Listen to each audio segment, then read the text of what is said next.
bola veľmi zaujímavá situácia a musíme pochváliť aj Nabokova, pretože chvíľočku nevedel, ako sa tá situácia odvíja pri šanci Rankela, ale napriek tomu dokázal včas zareagovať. Je to veľmi nepríjemná situácia pre brankára, keď je nastrelený puk z rohu a on nie úplne ideálne stojí, takže chvíľu nevedel, kde má puk, ktorý sa odrazil naspäť pred bránou, takže urobil najjednoduchšie, čo sa dá, lahol si, urobil sa veľkým, zakryl podstatnú časť brány a tentokrát mu to vyšlo, ale mali sme počas zápasu vidieť, že nie všetky jeho zákroky boli najistejšie. A ako spomínali kolegovia pri mikrofónoch, nechytal dosť dlhý čas, pretože čakal na nejakú ponuku z NHL, potom prišla, ale nakoniec dohral v Rusku, takže myslím, že tieto prvé dva zápasy, čo hrajú proti Nemcom a potom proti Slovincom, Rusi, budú pre ňoho taká príprava na majstrovstvá sveta.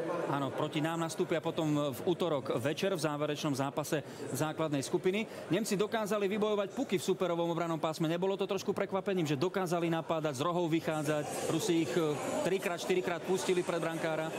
Ako som spomínal, Rusi začínajú hrať trošku profesorsky. Myslia si, že všetko príde, ale v dnešnom hokeji už naozaj nie sú vyslovene slabí súperi. Dneska každý vie dobre korčulovať, každý je silný na puku a k tomu prirátame typickú nemeckú defenzívu a zodpovednosť, tak Rusi to budú mať zatiaľ naozaj ťažké. Hrajú systémom 1-2-2, po prípade majú troch hráčov stále vzadu, ale každú šancu, čo majú, využívajú na break.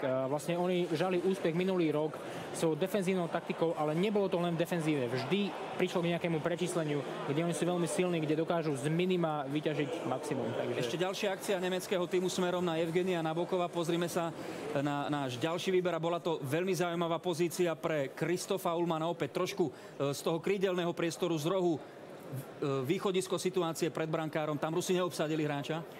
Neobsadili.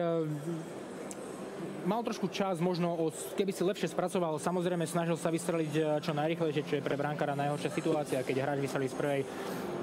Nesadlo mu to úplne ideálne, preto tá strela nebola až tak nebezpečná.